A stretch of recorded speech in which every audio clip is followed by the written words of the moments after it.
sereia do asfalto,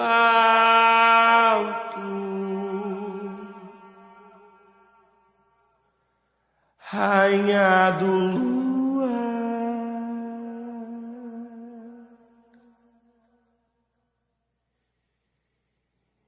entrega o seu corpo somente a quem possa carregar. Sereia do asfalto,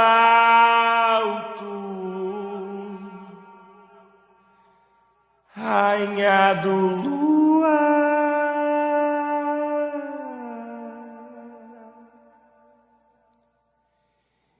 entrega o seu corpo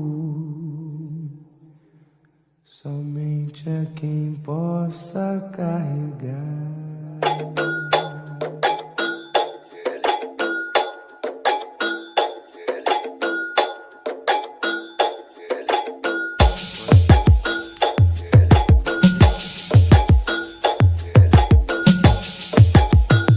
Sereia no asfalto, rainha do luar, entrega o seu corpo somente a quem possa carregar. Sereia do asfalto, rainha do luar, entrega o seu corpo somente a quem possa carregar. E onde amar transbordar em água salgada, lava e me leva livre, me love, me... O sociólogo Gessé Souza, em seu livro A Relé Brasileira, onde ele fala sobre os grupos de pouco poder aquisitivo presente na sociedade brasileira, fala sobre como as identidades dos indivíduos podem ou prejudicá-los ou privilegiá-los, de maneira que elas acabam por influenciar no seu desenvolvimento social ou profissional. Isso significa que uma pessoa preta não tem as mesmas oportunidades que uma pessoa branca. Uma mulher não tem as mesmas oportunidades que um homem. Uma pessoa hétero não tem as mesmas oportunidades que uma pessoa homem. E uma pessoa trans não tem as mesmas oportunidades que uma pessoa cis. E é sobre esses dois últimos tópicos que nós falaremos nessa reportagem. Mas eu apanho de todos os lados. Eles dizem que eu sou polêmica, como dizia Luther King. Se você quer um inimigo, eu só falar o que pensa.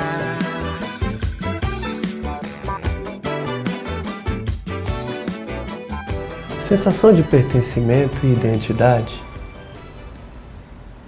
Parece que quanto mais a gente tem, mais a gente sofre. Porque mais a gente se revolta em perceber as desigualdades.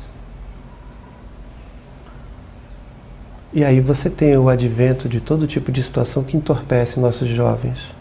Seja fisicamente, emocionalmente. Na nossa reportagem sobre gênero e sexualidade, eu decidi convidar a Alice.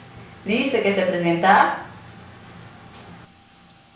Ai, eu sou a Alice, tenho 19 anos e é só, acho. O que temos para oferecer, tá tudo bem. Bom, eu vou pedir para você falar um pouco sobre as suas experiências, sobre coisas que provavelmente vão ser um pouquinho delicadas, mas o que você não quiser responder, você não responde. Se eu me precipitar também, eu me equivocar em algum momento, você pode me corrigir, que tá tudo certo. Mas no geral é só uma coisa simples mesmo. Principalmente eu vou perguntar mais questões relacionadas à educação. Mas pode ficar tranquilo que tá tudo certo, tá tudo ok. Tudo bem? Vamos lá. A primeira pergunta, que eu acho que é a básica que tem que ter em qualquer entrevista nesse sentido, é quando você soube, você percebeu que você era uma mulher trans? Você era uma mulher. Eu acho que a questão do saber e o perceber acontecem em momentos muito diferentes. Você sempre sabe, mas você nunca percebe o que é. Até você ter contato com algo do tipo, ou você ter percepção do que você é, você já sabe há muito tempo. Geralmente você sabe desde a infância, desde os primeiros trejeitos até o primeiro caso de segregação ou algo do tipo. Você acaba sabendo antes de perceber. As pessoas descobrem antes de você e depois você se descobre. É um processo muito difícil, geralmente bem longo. A maioria das vezes não acontece a percepção na infância. Você só sabe que tem algo diferente. Não sabe se é bom, não sabe se é ruim, não sabe nem o que é. Mas você sabe que existe e você só percebe o que é depois de muito tempo. Eu acho que eu só fui ter uma percepção do saber o que eu era quando eu fiz os meus 16, 17 anos. E que ainda é cedo, né? Comparado com outras situações, mas eu acho que o fato de o mundo hoje, apesar de ainda estar péssimo, ele permite que a gente se descubra um pouco antes do que acontecia, né, nos tempos assim dos nossos pais, dos nossos avós e etc. Então, mais 16 anos ainda é muito cedo. Bastante. Sim. Eu acho que depois do saber e o perceber, vem o aceitar, que geralmente a fase da aceitação é a mais complicada. Porque não é uma aceitação pública, não são as pessoas à sua volta. É você com você. Você não se aceitar. Eu acho que é a parte mais complicada, por isso que acaba sendo tardio. Algumas pessoas descobrem só depois de muito tempo. Descobrem cedo, mas se aceitam tarde. Isso acontece bastante. Sim, sim. Engraçado, você leu a minha mente, literalmente eu ia te perguntar algo a respeito. Eu achei até bom que você já linkou. Nessa questão do se aceitar, eu acho que eu passei por isso, acho que todo mundo da comunidade passa por isso, mas eu gostaria de saber que, quais foram as suas a maior dificuldade nesse sentido, sabe? O que realmente ficava ali que não te permitia aceitar a sua identidade? Eu acho que foi o período da minha infância e também a idade adulta, pensar na idade adulta. Eu sempre pensei muito no futuro. E na infância eu fui muito reprimida por conta de eu estar numa família cristã. E mesmo que as pessoas saibam e eu não, as pessoas ainda me induzem a um pensamento praticamente dogmatista, que é acreditar que aquele único Deus não iria me aceitar de forma alguma e que eu tinha que me abdicar da minha própria existência. Eu tinha que ser diferente daquilo que eu sou. E nisso acabou refletindo muito na minha vida adulta também. Eu tinha muito medo do que eu ia me tornar. Porque, querendo ou não, a realidade é completamente diferente da parte teórica. A gente pensa que a gente vai aceitar, as pessoas vão nos aceitar, a gente vai ser bonito, a gente vai ser aquilo, aquilo outro.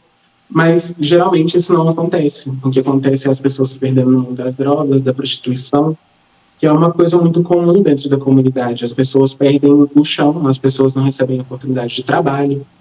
E isso me bloqueou muito. Eu tinha muito medo de parar na rua, numa esquina qualquer, por conta de ser o que eu sou, que não é uma escolha. Eu não escolhi passar por tudo que eu passei.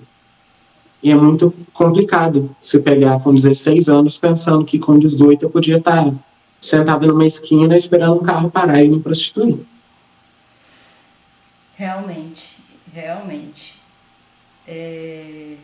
A gente percebe que existe, assim, tanto no mundo do mercado quanto numa concepção estatal, uma negligência gigantesca com a comunidade, mas principalmente com pessoas trans. E eu tenho essa percepção, não sei se você realmente tem a mesma que a minha, mas principalmente com mulheres trans.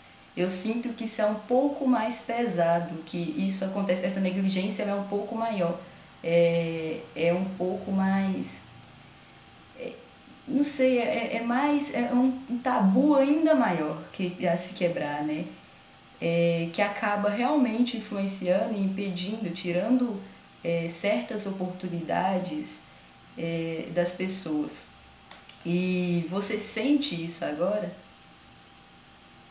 Eu ainda não entrei dentro do mercado de trabalho ainda, mas eu posso perceber que na rua mesmo as pessoas me olham diferente por conta de eu ser uma mulher trans, de eu ter alguns traços masculinos bem marcantes, como a altura, a proporção do corpo, e eu percebo que, assim, olhando de dentro da bolha que eu estou hoje, olhando para fora, eu percebo que o ódio pelas pessoas trans dentro do mercado de trabalho é por conta da percepção do feminino, eu acho, porque desde a infância eu fui ensinada a ter que ser um menino, eu tinha que ser um menino, não tinha escolha, eu sempre tive que ser um homem.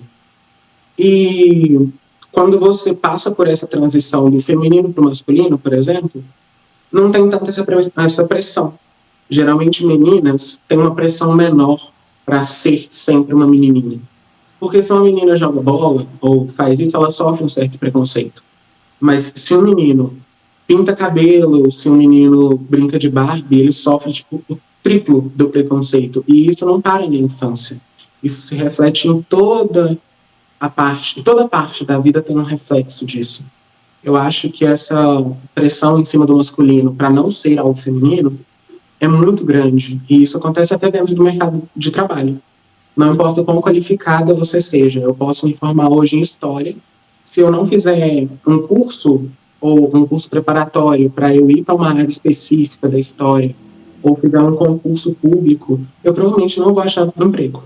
Porque a minha visão física, o que eu transmito para as pessoas, não é aceitável dentro do mercado de trabalho. Que acaba se estendendo para a sociedade como um todo, que é ainda mais triste, né? Mas realmente as opções são muito limitadas. Isso é muito deprimente e frustrante. Daí a importância de vocês de realmente pegarem e ocuparem esses lugares, né? Com toda e qualquer profissão que uma mulher trans, que uma pessoa possa ali efetuar, qualquer papel que ela possa efetuar, que ela possa ocupar, é extremamente necessário, porque isso possibilita uma mudança na sociedade, né? Eu acho que, por exemplo, a deputada Érica Hilton está lá fazendo o papel dela, possibilita uma mudança talvez em um cenário, em uma escala maior, certo? Eu gostaria de voltar um pouco naquela questão de você ter se descoberto cedo, porque como vou falar um pouco mais sobre educação, eu imagino, assim, eu vivenciei um pouco disso com você, mas as suas experiências são a sua experiência, a sua história é a sua história, e eu acho bom escutar de você. O quão difícil deve ter sido você perceber algo cedo e, por ser cedo, isso não poder ser reconhecido, né? Principalmente falando, por exemplo, em um ambiente escolar onde te invalidavam o tempo todo, por mais que você já tivesse certeza, tipo assim, ok, essa sou eu, a sua idade, meio que eles utilizavam da sua idade para invalidar a sua identidade. E gostaria que você falasse um pouco sobre isso.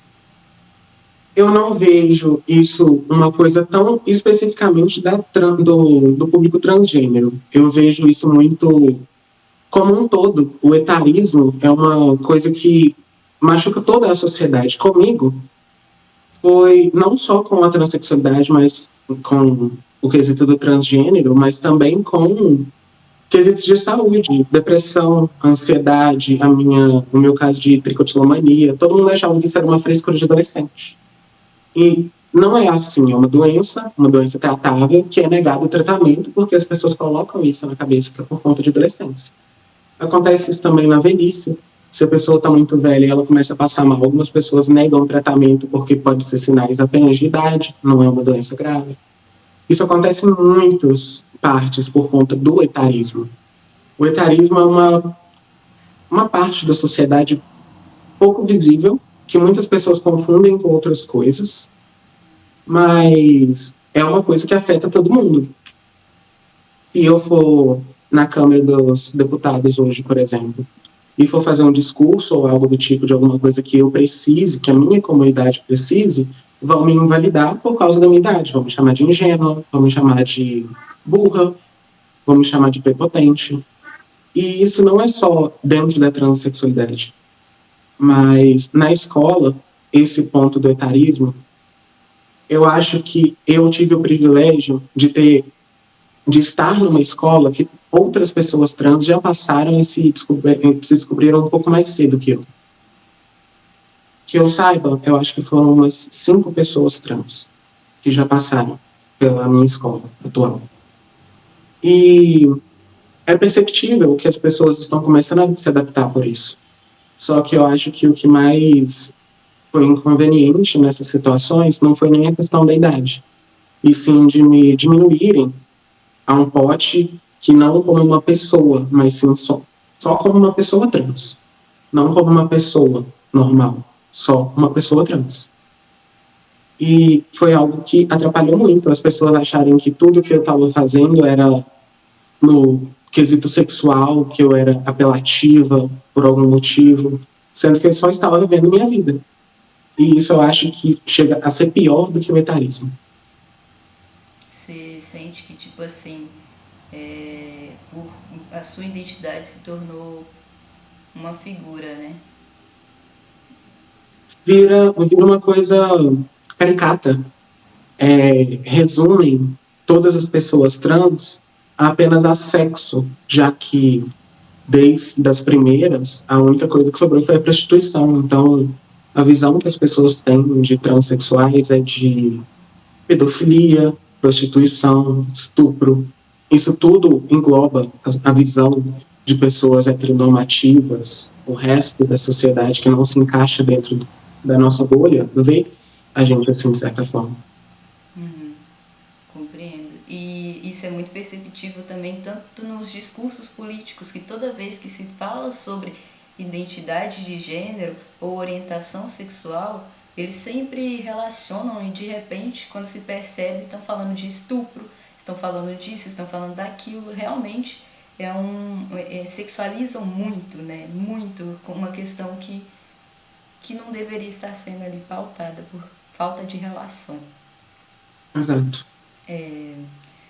Eu gostaria de, assim, te perguntar se você analisando o ambiente escolar como um todo, falando sobre os seus colegas, as pessoas que você teve contato ali, você acha que a forma que as pessoas lidar não é uma palavra adequada, mas a forma, tanto quanto o corpo escolar administrou, ou tanto quanto as pessoas em si te retratavam ou agiam de alguma forma, acabou te prejudicando o seu aprendizado, o seu desenvolvimento? Você acha que poderia ter sido melhor se, por exemplo, não tivesse tido certas experiências por qualquer parte que seja? Eu acho que sim. Acabou me prejudicando, porque a visão que as pessoas o tratamento em si não me machucou, mas eu acho que o meu medo do tratamento das pessoas acabou me prejudicando um pouco. Eu tinha medo das pessoas que as pessoas me vissem de forma sexualizada, eu tinha medo de frequentar o banheiro, eu tinha medo de andar sozinha pela escola, eu tinha medo de me posicionar, e eu acho que isso acabou me suprimindo. Acabou me... não sei como dizer. Eu acho que acabou me colocando dentro de um potinho que eu era muito maior que aquilo, eu tinha muito mais potencial que aquilo, mas por medo da reação das outras pessoas, eu acabei me colocando dentro de um espaço menor. Eu acho que isso foi o que mais me atrapalhou. Eu percebi pelo seu discurso que você acaba por sentir medo de coisas que são assim, tão simples, né? Que, por exemplo, eu não teria medo, sabe? Coisas como, sei lá, ir ao banheiro. Isso é uma coisa que eu não consigo nem imaginar e que eu sei que a maioria das pessoas não consegue imaginar. Isso é uma questão que eu gostaria de tocar também, porque eu estava lendo um livro que se chama A Luta pela Democracia na Educação.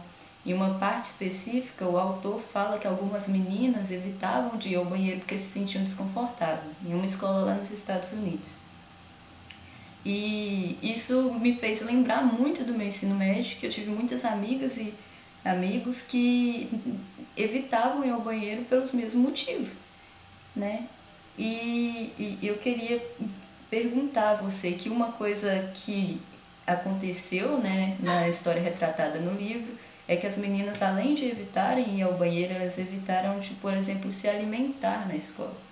Então, pegando a nossa situação, né, como eu estudei o dia inteiro, você também estudava o dia inteiro, e a gente sabe quanto é essencial que a gente tenha uma boa noite de sono, que a gente tenha uma alimentação bacana para o aprendizado também. Eu queria saber se você chegou a evitar esse tipo de coisa para não passar por esse constrangimento, né?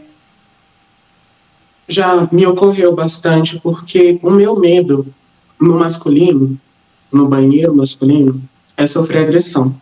Porque eu não saberia como eu ia reagir. Eu nunca entrei numa briga, eu nunca fui de discutir nem verbalmente, nem fisicamente. E eu tenho muito medo de me enfiar numa situação assim, porque mesmo eu tendo uma força masculina, eu não aprendi a usar essa força masculina porque eu não me vejo como um homem. Eu não me vejo como um troglodita a ponto de agredir outra pessoa por conta de uma diferença. Então, eu não tenho esse local. Eu não consigo agredir outra pessoa quando eu me sinto acuada. Então, esse era o meu maior medo. Então, eu evitava muito ir ao banheiro masculino. Eu entrava no máximo para lavar as mãos, porque eu tenho um probleminha com as mãos.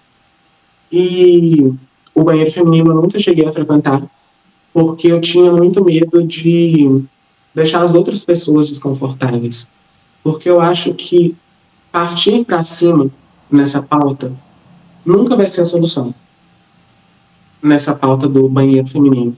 Porque se as pessoas te colocam como um homem dentro de um banheiro feminino, você já está numa posição de agressor, já que, se você olhar socialmente, todo homem é um possível agressor.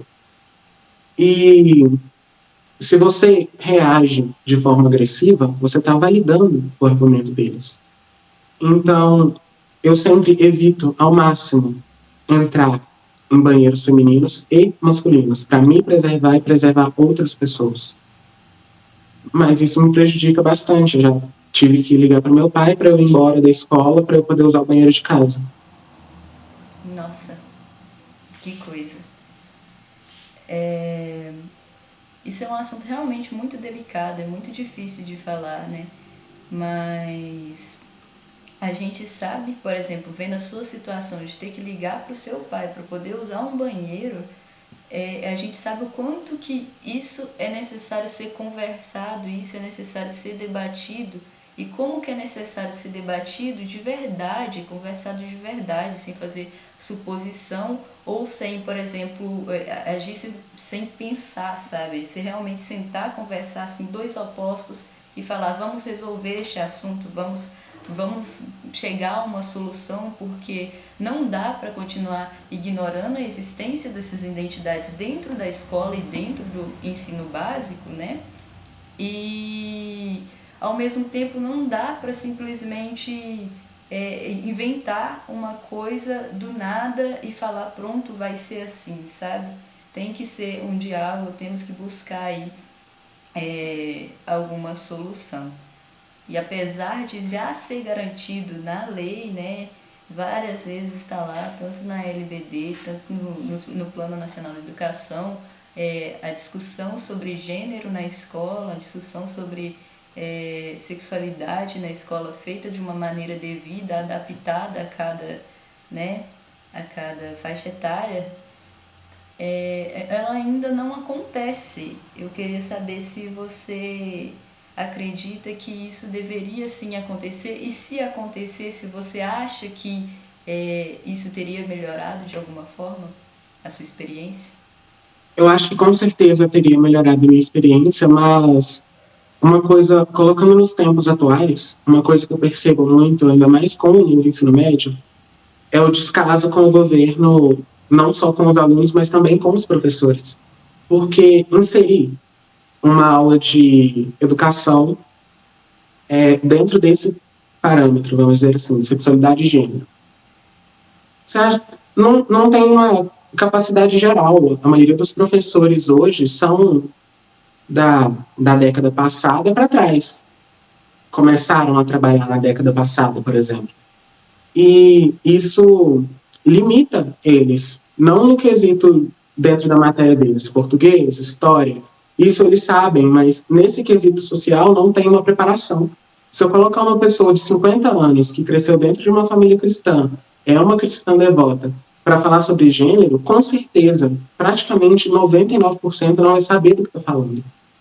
Então, isso é um ponto que pega muito. Não adianta o governo impor que vai ter que falar sobre isso dentro da sala de aula, se os professores vão precisar ser corrigidos pelos alunos, porque os alunos estão lá para aprender. E isso é uma coisa que pega muito. Acontece muito, mesmo que não seja dentro dessa pauta de gênero e sexualidade.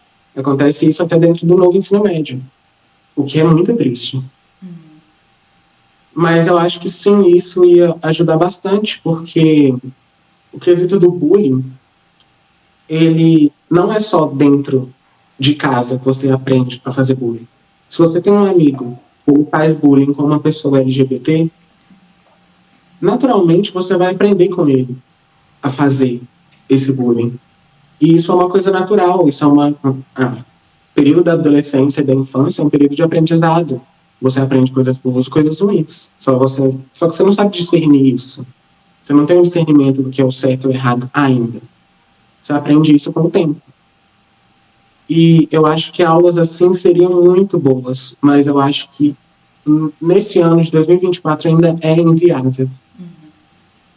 Eu acho que eu concordo bastante com você, tudo que você disse, e que eu fico assim feliz de pensar que, por exemplo, no caso eu estou fazendo letras, fazendo licenciatura, me formando para ser uma futura professora, e eu percebo que um dos debates que a gente está fazendo aqui agora é sobre sexualidade e gênero. Então nós estamos debatendo isso, nós estamos preparando professores para o futuro, que não vão, tipo assim, serem equivocados ou não vão ter essa resistência de ensinar e de falar sobre a pluralidade, sobre a tolerância, sobre o respeito de todas as formas mesmo.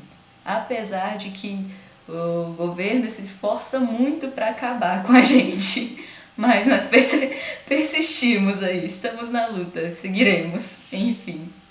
Mas eu gostaria de, tipo assim, para finalizar, para a gente conseguir fazer algo bacana, que você me falasse, por exemplo, pessoas em quem você se inspira e por quê?